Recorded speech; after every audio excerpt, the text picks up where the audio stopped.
Son las 21:48, 20:48 en Canarias. Seguimos sin saber el horario interestelar de Yolanda Díaz, porque todavía no, que es muy complicado, pero bueno, ya todo se andará. Y nosotros hoy, antes de empezar a glosar la actualidad del día, que bien cargada viene, tenemos que pasar por un punto importantísimo. Vamos a ver. Usted recordará que aquí, en España, hace 2 años, y solo en España, cada vez que alguien denunciaba la inmigración ilegal masiva, te llamaban racista, xenófobo, etc. Hoy, desde Macron hasta Meloni, están todos en que hay que limitar la inmigración ilegal. Usted recordará perfectamente que hace apenas 6 meses, 8 meses, cada vez que tú ponías en cuestión las políticas energéticas derivadas del credo climático de la Unión Europea, te llamaban negacionista, particularmente en España, donde aún te lo llaman. Pero hace unos días aparecía nada menos que el CEO de Repsol, Joan Imaz, ¿verdad?, a explicar que esto hay que cambiarlo porque no vamos a ningún lado.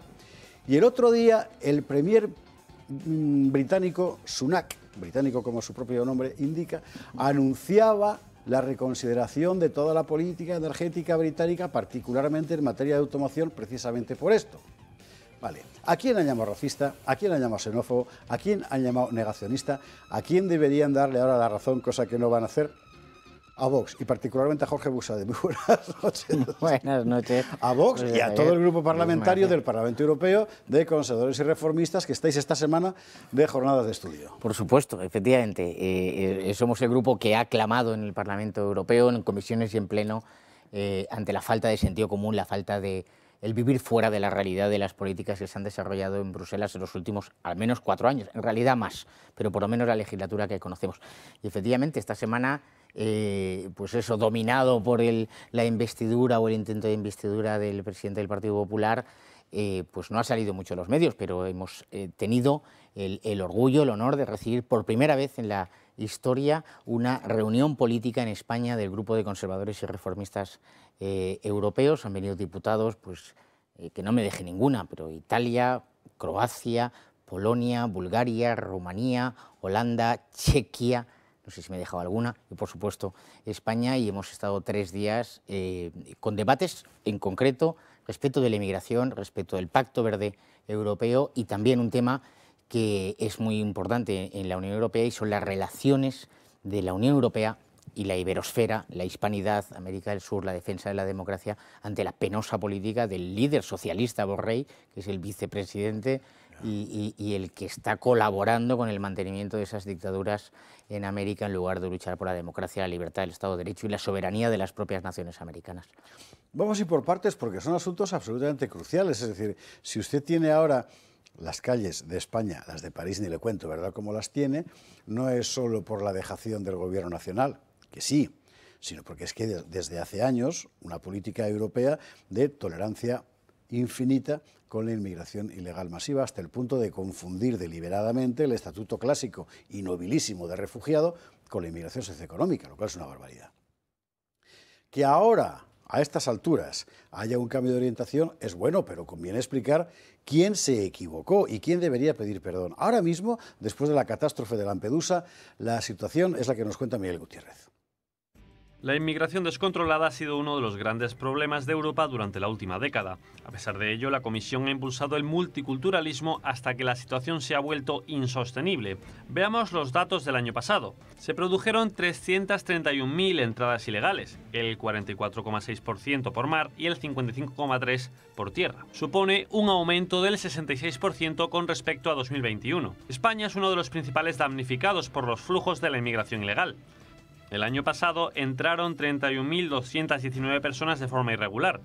15.682 de ellas desembarcaron en Canarias.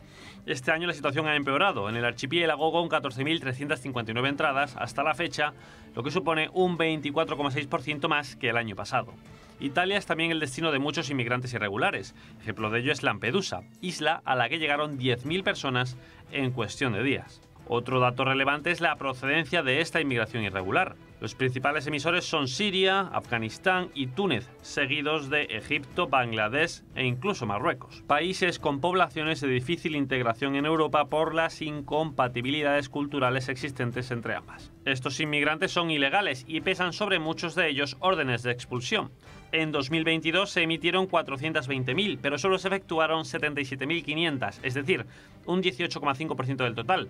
En España solo se ejecutan el 8,4%, unos datos que revelan la falta de voluntad política a la hora de luchar contra la inmigración ilegal. La situación es tan cruda que aquellos países y políticos que en su momento defendieron el multiculturalismo hoy se desdicen y apuestan por la mano dura. Veamos algunos ejemplos europeos. Dinamarca, donde gobierna la izquierda, solo acepta a aquellos que acrediten que realmente son refugiados. El resto no puede acceder y si lo hace es deportado.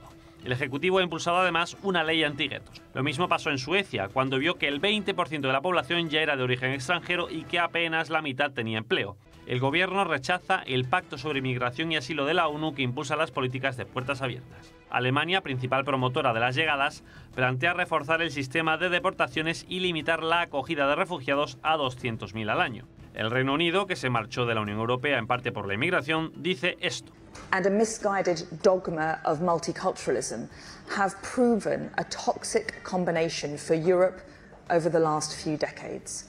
Macron vio su popularidad caer en picado con los disturbios de julio y ahora asegura que hay que reducir las llegadas y recivilizar el país. Italia, con Meloni a la cabeza, se mantiene en la defensa de las fronteras europeas y critica a los dirigentes que no quieren ver la realidad. Hasta von der Leyen ha cambiado ligeramente su postura y señala a los responsables.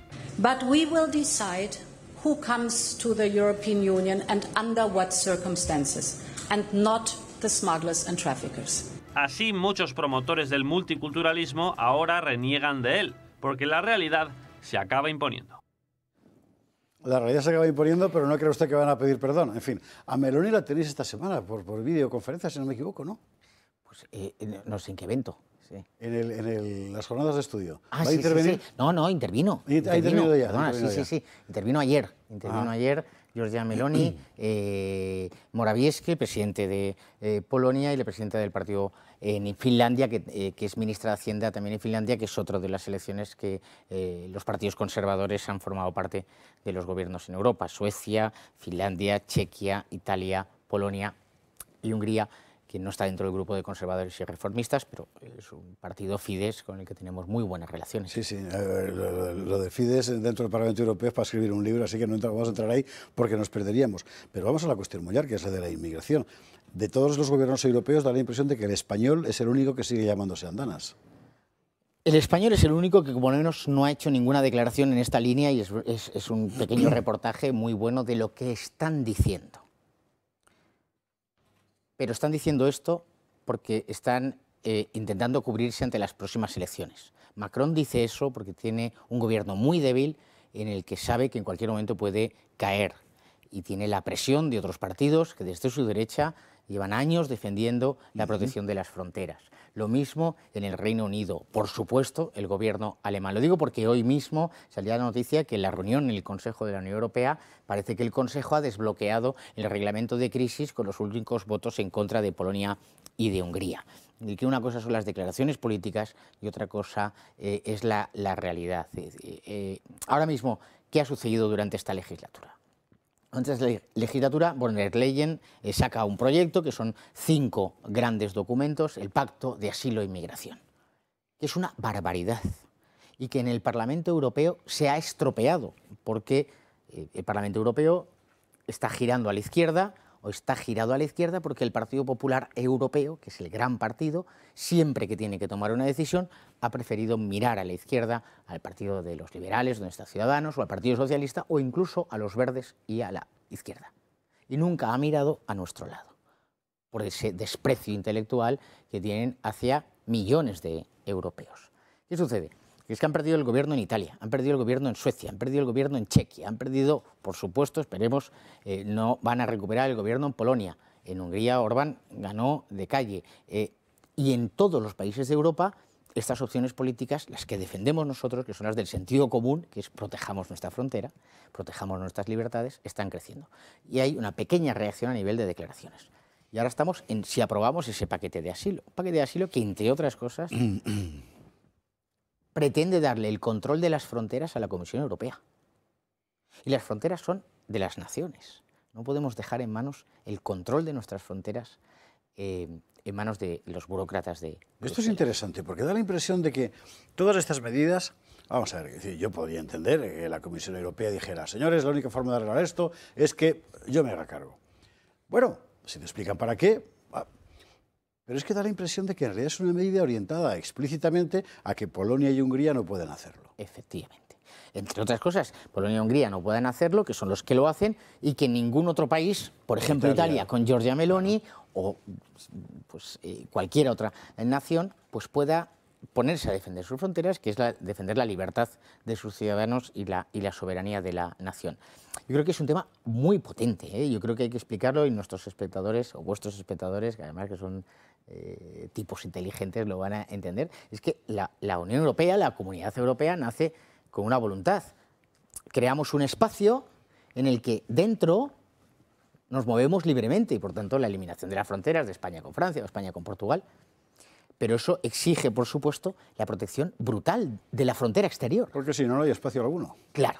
¿Qué ha sucedido en los últimos años, décadas, y sobre todo durante estos últimos 4 años de von der Leyen? El proceso contrario. Fronteras abiertas y dentro ahora hay un proyecto de reforma del Código de Schengen para permitir que los estados puedan cerrar sus fronteras internamente. Es decir, que los que entren por Almería, por Canarias, por Baleares, en un momento dado Francia puede cerrar la frontera. Y entonces, ¿dónde está la solidaridad europea? Yo creo que, y por eso nosotros insistimos mucho, no cala, porque salvo este medio y otros muy excepcionales, la mayoría de los medios siguen con las etiquetas, no cala, nosotros defendemos que quienes estamos defendiendo Europa somos los partidos conservadores, somos los que estamos defendiendo el proyecto originario europeo y el sentido común, ¿no? Que eso ya, pues aquí solo puede entrar. Y no se trata ya solo de la inmigración ilegal, masiva, descontrolada, que son esas imágenes que vemos. Es que en general hay una muy nefasta gestión de la inmigración. Es decir, una nación como España debería y debe poder hacer una apuesta por decir, yo quiero este tipo de inmigrantes, apostamos por una inmigración procedente de países de Iberoamérica que tienen capacidad de integrarse y que quieren integrarse. Oiga, mire, y no quiero a ninguno del norte de África. Podría ser una opción política. ¿Por qué no lo puede hacer España? Igual que Italia puede apostar, pues oriundos de Argentina también, o de Venezuela, donde también hubo una inmigración italiana potente. Es legítimo que los polacos hayan acogido a 3 millones de refugiados ucranianos. Se dice pronto, ¿eh? Y que los polacos digan, pues no, pero es que yo no quiero acoger a personas que vienen de Azerbaiyán, de esos que están masacrando a las minorías católicas en Armenia. ¿Por qué? ¿Quién decide esto? Pues lo deciden las naciones, porque como sí que esa declaración que nos han puesto de la ministra de Gran Bretaña, la cuestión es que tenemos una cosa que sabemos ya, y es que el multiculturalismo es un fracaso. Allí donde se ha intentado es un fracaso. El multiculturalismo es un fracaso porque, por así decir, pierde de vista lo que debiera ser el único norte de la cosa pública, que es tu público, o sea, tu pueblo. Claro. Y lo mismo ocurre, y es muy llamativa también en esto, la rectificación de diferentes líderes europeos con la cuestión de la política energética, sí, en la que durante años te decía, bueno, vamos a ver, puede haber cambio climático, puede que no, yo qué sé, pero pensar que por esto nosotros ahora debemos empezar a empobrecernos todos, nadie sabe muy bien por qué, ni en beneficio de quién, y te llamaban de todo. Bueno, a vosotros os han llamado de todo, a nosotros también. Y sin embargo, a raíz de la guerra de Ucrania y de las consecuencias sobre el precio de la energía, etcétera, ha comenzado una rectificación, no sé si política, pero desde luego sí en la comunicación pública de este asunto, y me parece del mayor interés, porque en España estamos gobernados por una señora que sigue yendo con los termómetros para descubrir la diferencia que hay entre estar al sol y estar a la sombra, como yo está la señora Rivera, y que ya ha anunciado que, vamos, ni un paso atrás en la política verde porque te quedas sin ayudas europeas. Bueno, lo que todo el mundo está viendo es que esto que nos han contado, 1, no es verdad, 2, solo sirve para empobrecernos, luego está beneficiando a alguien que nosotros lo somos y no sabemos quién. Quiero recordar aquí que el otro día era, en fin, alguien tan poco revolucionario como el CEO de Repsol, el señor Josu Yunimaz, el que lo ponía negro sobre blanco. Bueno, en realidad lo escribió en las ondas. Mire.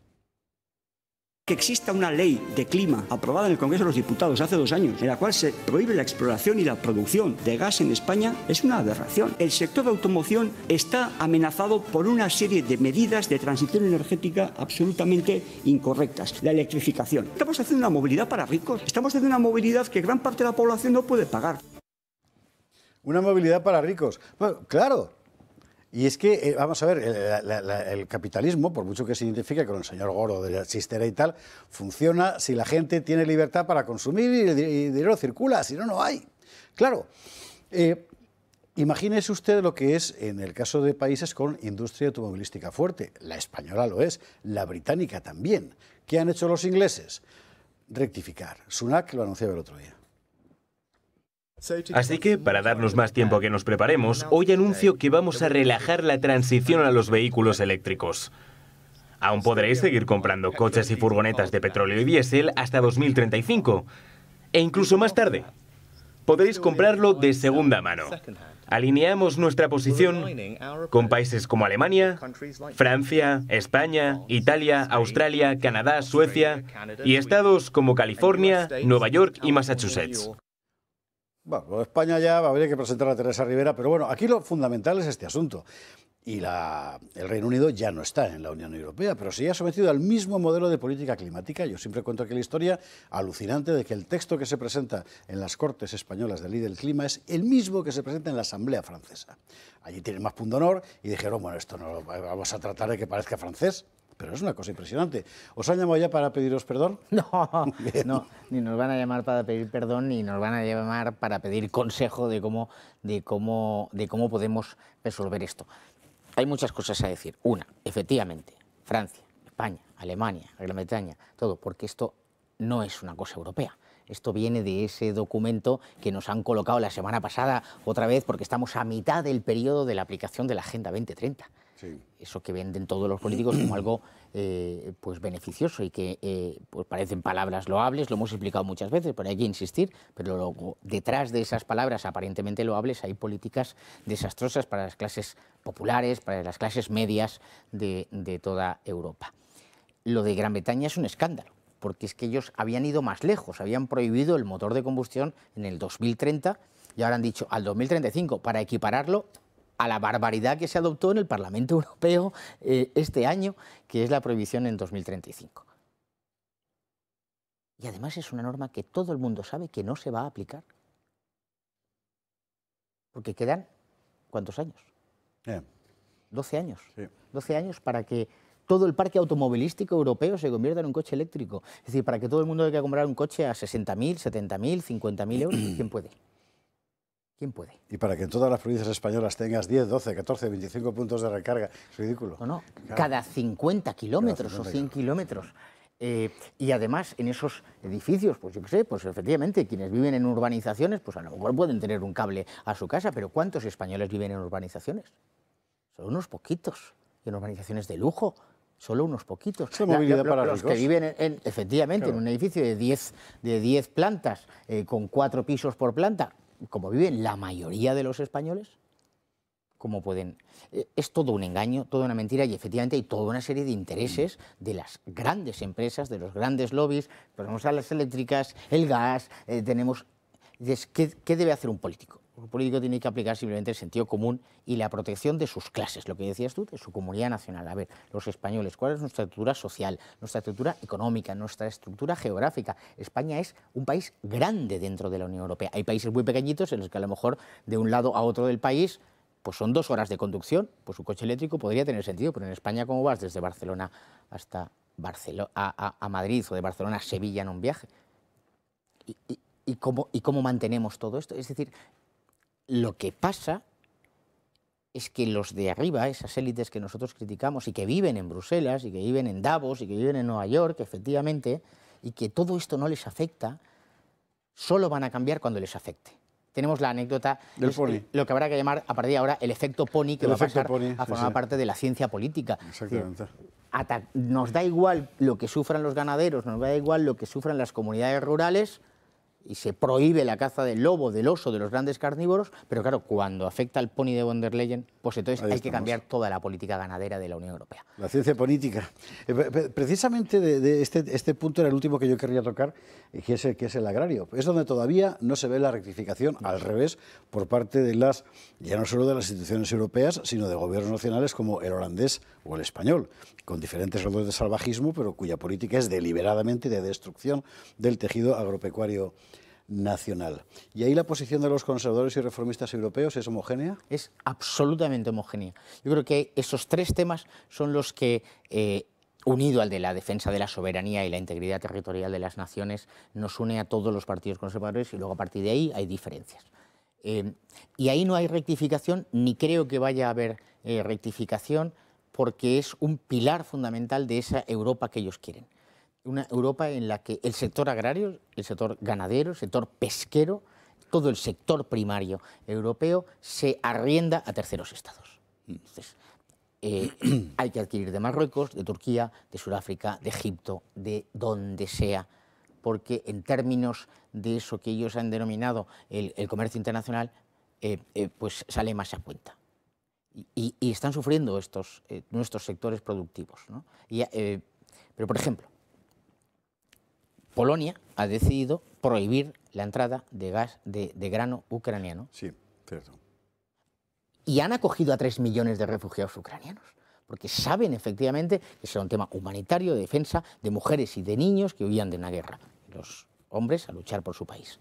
Pero hay que proteger a su comunidad, a su sector agrario, que es muy potente. Por supuesto que en Alemania esto es irrelevante, o en otras naciones. En España también están sufriendo nuestros agricultores por la entrada del gas, del grano ucraniano, que está produciendo una bajada de los precios. ¿Qué debe hacer un gobierno? Defender a los suyos. ¿Qué hace el gobierno de España? Arrodillarse en Bruselas. Porque es que, claro, es que tiene que pedirle al Consejo que se permita hablar en vascuence en las instituciones europeas. Y entonces, ¿qué hace? Pues te cambio agricultores por vascuence, te cambio ganaderos por cualquier otra cosa ideológica, te cambio que Irene Montero pueda defender lo del beso de Rubiales allá, a cambio del sector pesquero. Estos son temas muy graves, muy potentes, que afectan efectivamente a la vida de nuestros compatriotas todos los días.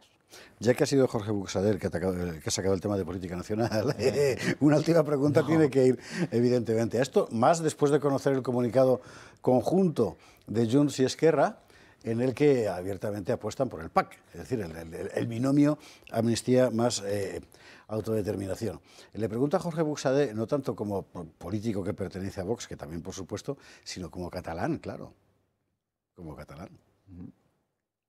¿Cuál es la pregunta? La pregunta es cómo lo ves, es decir, ¿habrá cesión, no habrá cesión? ¿Hasta dónde puede resistir la sociedad civil española en general y catalana en particular? La verdad es que no puedo hacer ningún tipo de profecía. Creo que estamos en manos de personas que odian España, de personas que ejercen el odio a España, de personas que han enfrentado a los catalanes, como lo hicieron efectivamente en esas jornadas aciagas de septiembre y octubre. Siempre se habla del 1 de octubre, pero yo en aquel momento yo vivía en Barcelona con mi familia, con mis hijos, con mi mujer, con mis padres, mis hermanos, mis amigos, mis compañeros de trabajo, la abogacía del Estado. Eso no fue el día 1 de octubre. Fue un proceso de sedición, de rebelión permanente, desde que se volvió de las vacaciones en septiembre y octubre de 2017, que se aplaca ligeramente cuando se declara ese artículo 150 y no sé cuánto, porque en realidad 50 y pico. 150 y pico. 150 y pico. Pero fueron 2 meses de subversión del orden, de descontrol en las calles, de violencia permanente, fue gravísimo.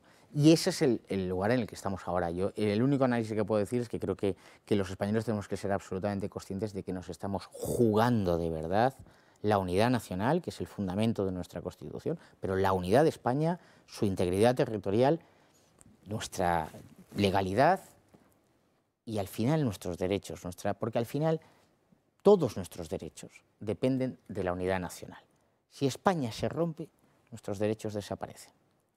La Constitución es algo intermedio. Unidad, Constitución, derechos.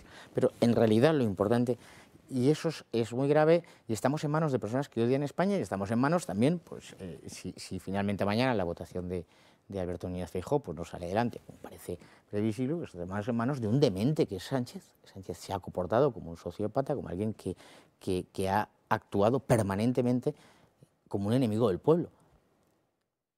Y lo hemos dicho en los temas europeos. Inmigración, la peor política inmigratoria de Europa es la de Sánchez. Energía, es el único país de Europa que tiene esa ley que prohíbe efectivamente la exploración e investigación de los recursos naturales como el gas o el petróleo, y por supuesto también en el ataque permanente al sector agrario, ganadero y pesquero.